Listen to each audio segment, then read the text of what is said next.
las abundancias de cada elemento, las relaciones entre unos y otros, saber de qué tipo de supernovas provienen, de qué tipo no, dónde están localizadas, porque como podemos trazar un mapa espacial también, nos va a dar información de toda esa distribución, y en general de cómo se ha enriquecido ese gas. Aquí os he pintado, espectros de 3 instrumentos a los que estamos acostumbrados nosotros. Este de aquí abajo, en azul, es el satélite XMM, que es el que actualmente tenemos datos a mogollón, lleva un montón de tiempo ya en el espacio, que sigue funcionando, sigue mandando cosas. Esta es la resolución a la que estamos acostumbrados nosotros ahora. Como veis, las cruces son más grandes en la cruz que el tamaño del espectro, ¿no? Aquí ya las cruces son más pequeñitas, este ya tiene mucha más resolución, pero este es el Hitomi, este es el japonés que murió el año pasado, ¿vale? Veis un incremento, una mejora en la resolución, pero aún así todavía todas las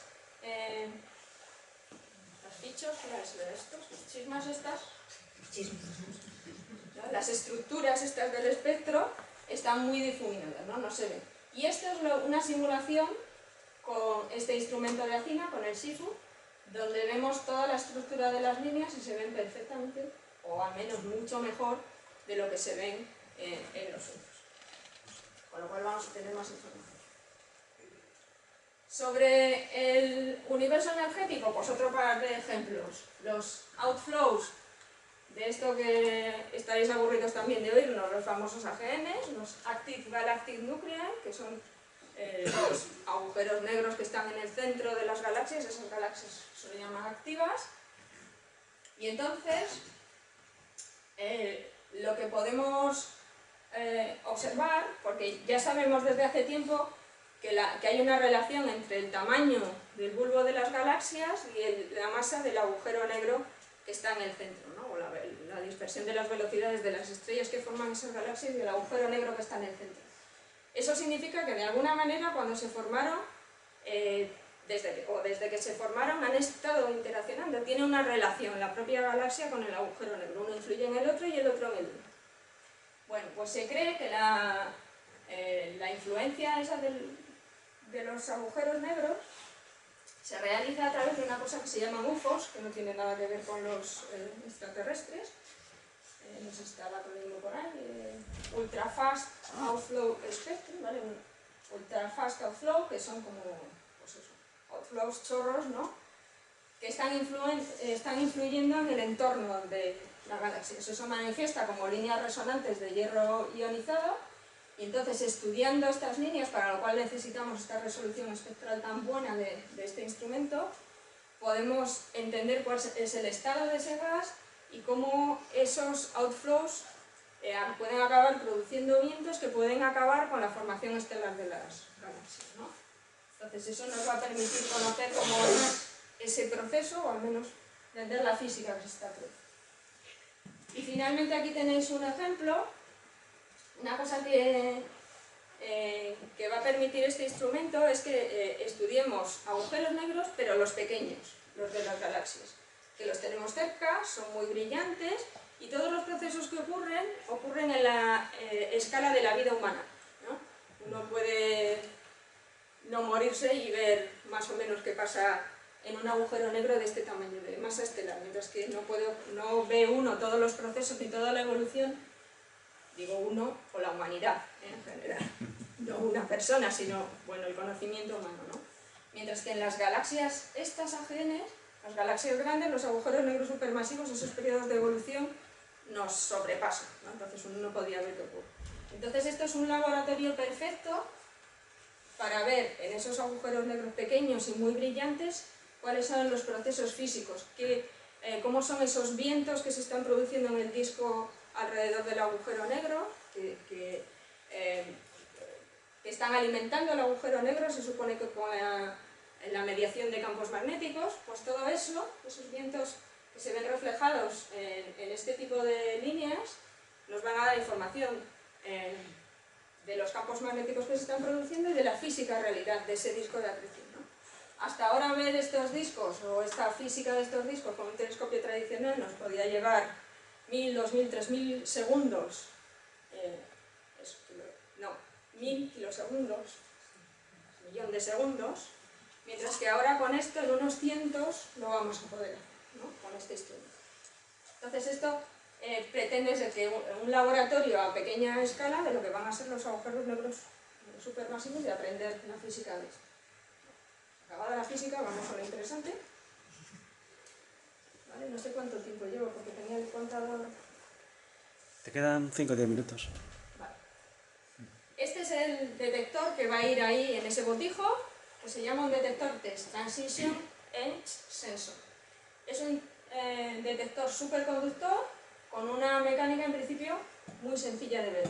Un fotón impacta en un absorbente, que suele ser bismuto para estas energías, y aquí debajo hay un superconductor que está conectado a un sustrato, conectado a un baño frío.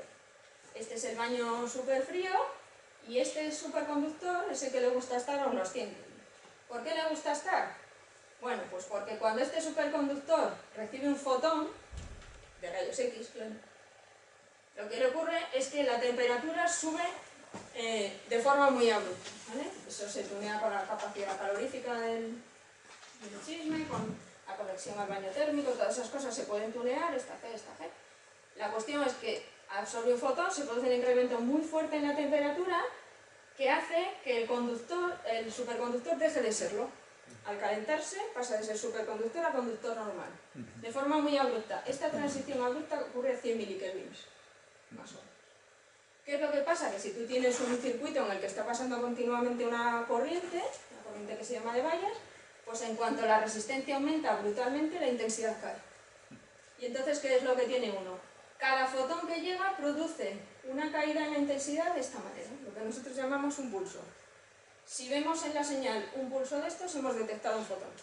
Y vamos a ver un pulso por cada fotón, ¿no? Nosotros nos gusta decir que a los fotones les ponemos nombre y apellido. Recogemos uno, le etiquetamos, recogemos otro, le etiquetamos. Eso ya es la medida que tampoco conseguimos mucho.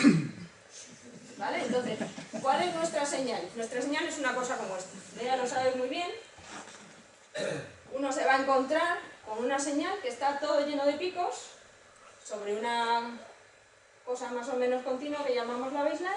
Y entonces, ¿cuál es nuestro objetivo? Pues entender esa señal y traducirla en algo físico. Bueno, un problema añadido. Claro, esto está muy bien cuando uno está en tierra, sentado en su silla, delante de un ordenador súper potente, con 40 núcleos, 800.000 GB de memoria RAM y tiempo disponible. Eso está súper guay. Uno puede sacarle hasta los colores de la cara a cada pulso. Vale. ¿Qué nos pasa a nosotras? Pues que esto lo vamos a poner en el espacio y que tenemos una telemetría muy limitada. Aquí os he puesto que la transmisión de datos tiene un límite de unos 100 gigabits al día, cuando nuestro instrumento solo, cierto es que para los objetos más brillantes podemos llegar a conseguir casi 4. Y diréis, joder, de 4 a 100 ya podían bajar todos los datos, analizarlos en tierra ya tranquilamente. Pues no nos dejan, porque en esos 100 gigabits no solo va nuestro instrumento, va nuestro instrumento, va el otro instrumento, va la telemetría que le dice al satélite por dónde tiene que ir para no estrellarse, y para tenerlo controlado hay que controlarlo con varias antenas, hay que seguirlo, hay que mandar datos de calibración, comandos, etc. No nos dejan hacerlo aquí, así que hay que hacerlo allí. Claro, hacerlo allí hay que hacerlo con un Pentium o con un... Sí, reíros, muchos no saben ni lo que es un Pentium. ¿Vale? Bueno, pues con la calculadora del móvil yo creo que tendremos igual más potencia. Vale, hay que procesar a bordo.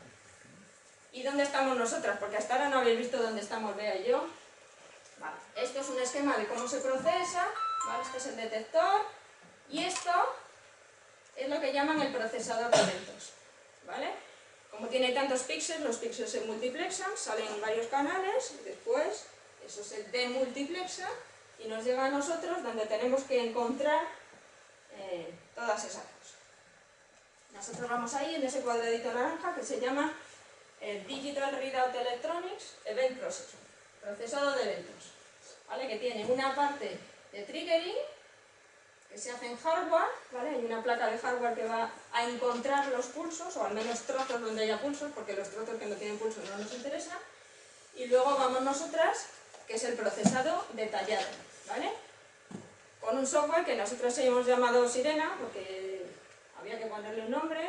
Uno mete en Google Afina, IFCA, X-Rays, mujeres y código y todo eso, y Google me sugirió Sirena, que me encantó.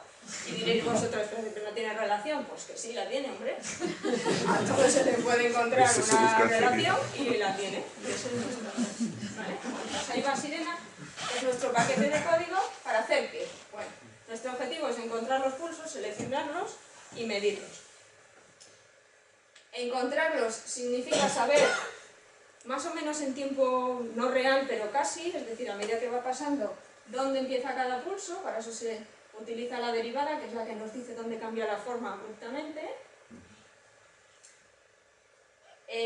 Cada vez que encuentras uno lo tienes que restar y volver a calcular la derivada para evitar que se te queden pegaditos otros más pequeños, o sea que es un proceso un poco iterativo. ¿Vale? De esa forma, cuando ya restas el pulso anterior, pues la derivada vuelve a pegar una subida y encuentras el pequeño.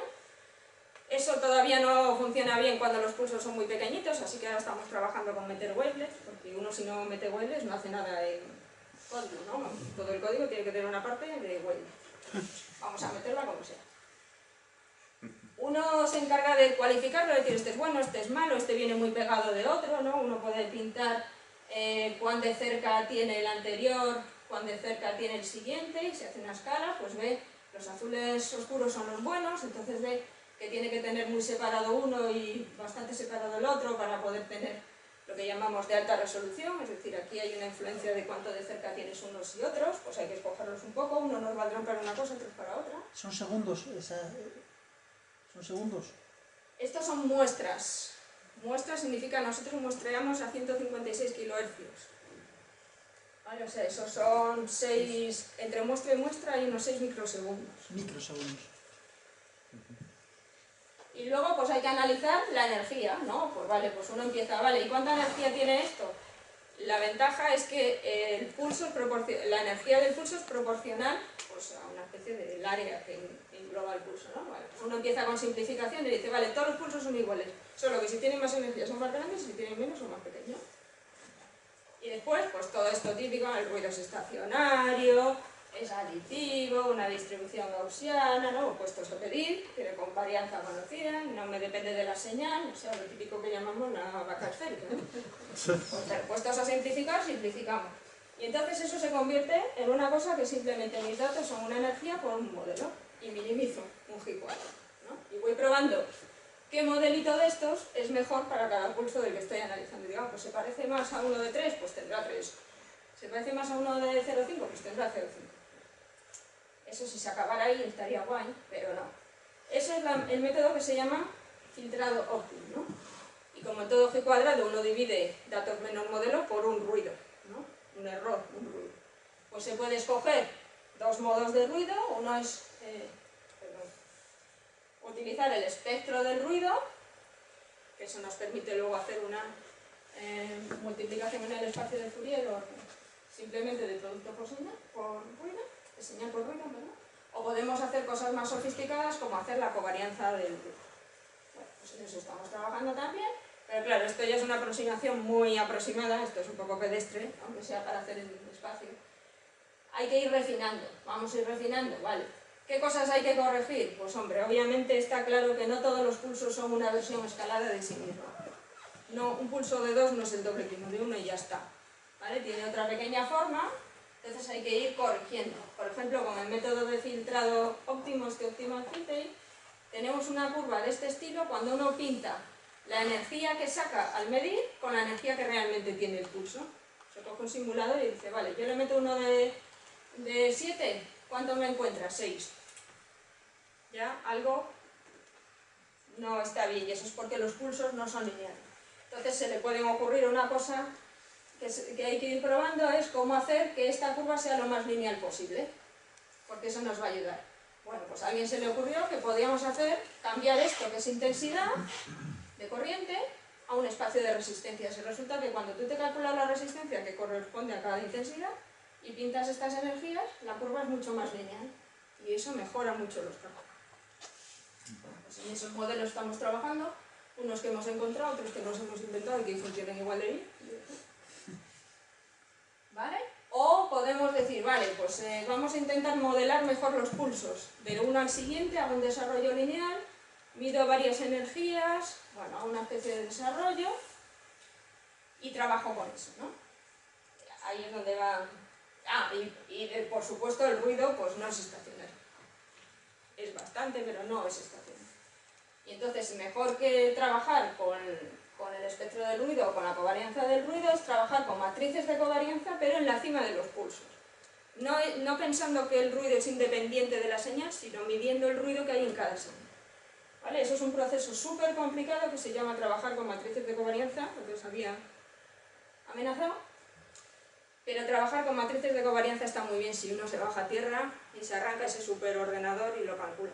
En el espacio es inabordable. Esto es una cosa que lo podemos utilizar aquí para ver una referencia y decir, vale, lo mejor que podríamos hacer sería esto, pero en el espacio esto va a ser inabordable. Bueno, pero es un método a trabajar.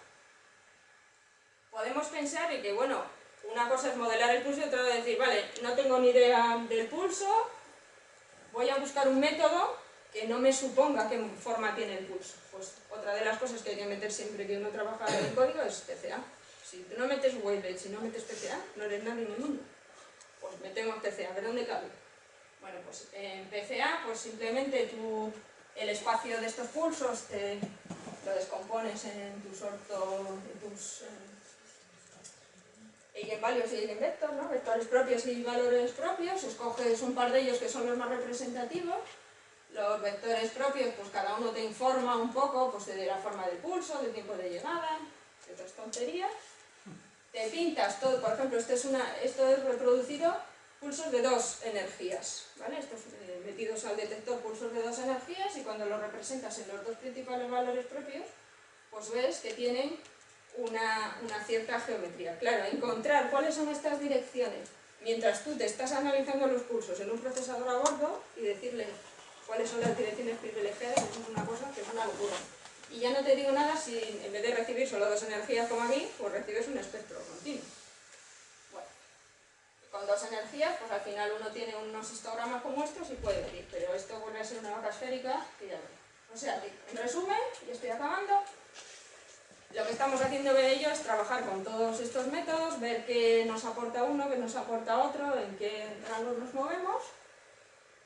Y una vez que tenemos varios métodos, pues lo que hacemos, nuestro trabajo es compararlos, ¿vale? Pues ¿qué resolución conseguimos a cada energía para cada método? Este de aquí abajo, que tiene las mejores resoluciones, es ese que trabaja con matrices de covarianza. Pero este lleva, iba a decir, miles de horas de cálculo, yo ya no sé, porque tengo la máquina encendida y todavía no ha acabado. Yo qué sé, yo creo que hice la comunión, lo puse a correr y... O sea, esto es un monstruo, ¿vale? Y ahora que hay un píxel un poquito más lento que el que se suponía que iba a haber, tienes que estar recogiendo muestras un poco más de tiempo y entonces, pues 4.000 muestras por pulso, esto es sin manejar. ¿Vale? Estos son los otros más normales que dan resoluciones razonables, bueno, pues los comparamos, comparamos cómo estropean la energía, esto es cómo se diferencia la energía de la que tendría que tener según los pulsos van más o menos plegados, comparamos pulso. Y aquí vemos las necesidades de calibración que necesita cada método.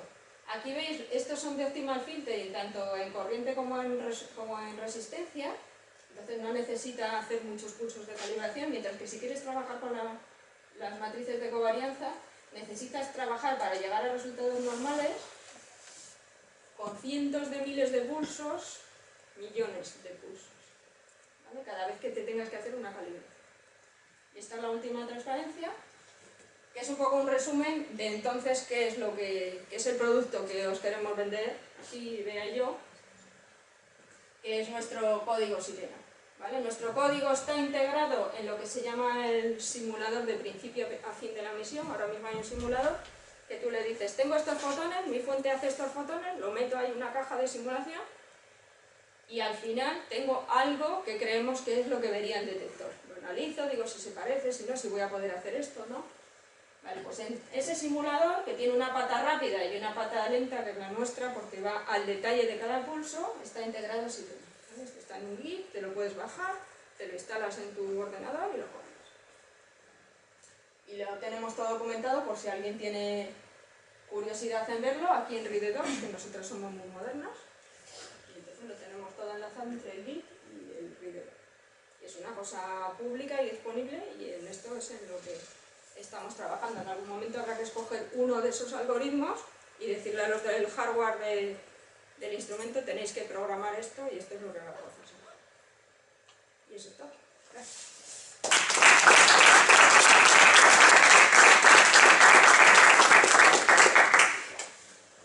¿Preguntas? Una cosa que he leído es que el proceso de los pulsos que esperáis, dices que no es estacionario. El ruido. Sí, el ruido no es estacionario. No tiene por qué serlo. No tiene por qué serlo. De todas maneras, el detector Pero se está ¿por qué? Lo normal es que sea estacionario, no es un proceso. Sería lo ideal, pero no Físico, es lo que tú vas se a- ve. Depende de la señal. El ruido no es igual antes de la señal que justo en el momento de la señal. No, bueno, pues eso no importa. Y tiene otros Estacionario, muchos digamos, a tiempos largos, pues tú esperarías que lo fuera, ¿no? Uno esperaría que lo fuera, me pero no extrañaría parece que va a ser el caso. De hecho, va a tener lo que se llama la baseline, va a tener unas variaciones que también hay que contar con ello. ¿Pero eso es por el proceso de detección o por el proceso físico? Por el proceso físico del detector, no es el proceso de detección, es el proceso físico del detector. Es un detector muy complicado. A eso en el me que- refiero, es por el detector, no Sí, por sí. el... O lo que estáis, no porque la fuente sea... No, la fuente aparte, es tú porque puedes poner el una ruido lo fuente genera el perfecta. detector, Sí, una una vez que ha fuente medido, perfectamente llega a un conocida. estado tal, Claro, que esta después de medir, simplificación tarda de- un tiempo en llegar otra vez a un estado estacionario. Claro. Esta simplificación que os he dicho, recibe el fotón, pega el salto y se enfría instantáneamente. Claro, no se enfría instantáneamente tampoco. Sí tiene una Y memoria... tiene sus pérdidas y tiene unas conexiones y unas complicaciones que desde luego... ¿Cuál es la frecuencia de los fotones? O sea, Eso no es- depende de la fuente que estés Sí. observando. Puedes tener desde 10 fotones por segundo, Sí. 40, 3, 1 cada 10 segundos. Depende un poco de la fuente. Lo más que se quiere observar, pues 100 cuentas por segundo. 100 Y 10.000 miligramos. también, Bueno, sí, ese ya pero no en el mismo píxel. no en el mismo. Sí. Unas 100 cuentas por segundo, 1000 cuentas por segundo. Y todo se hace en el sitio. Y luego se Claro, en manda... el sitio lo que tienes que hacer es coger esa entrada de datos, ese Sí. string que llamamos, esa cadena de datos, y decir, aquí hay pulsos, aquí hay pulsos, Sí, aquí hay sí. pulsos, cojo este trozo. Nos lo pasan a nosotras. Ahora no hay. que Hay un nos rato lo que- pasan pero allí, Claro, en el eso, telescopio. la primera, sí, todo eso en el telescopio. Y de alguna forma ¿vale? mandar la Digo a información. nosotros porque sería nuestra parte, Sí, otra parte. de eso. Bueno, primero hay lo que se llama el triggering, es decir, en qué parte de estos datos Sí. hay pulsos y qué parte no está Sí. recibiendo nada. Eso ocurre en rayos. Pero una vez que habéis acabado, ¿lo pasa aquí a la Tierra o cómo Claro, se sí, hace? sí. Vale. Lo que a nosotros nos pasa, o sea, en el satélite se encuentran esos trozos donde hay pulsos, se pasan al procesador, el procesador dice, vale, hay 7 pulsos, el primero tiene esta energía, esta posición, ya ha llegado en este tiempo, el segundo, y cuando ya tienes esa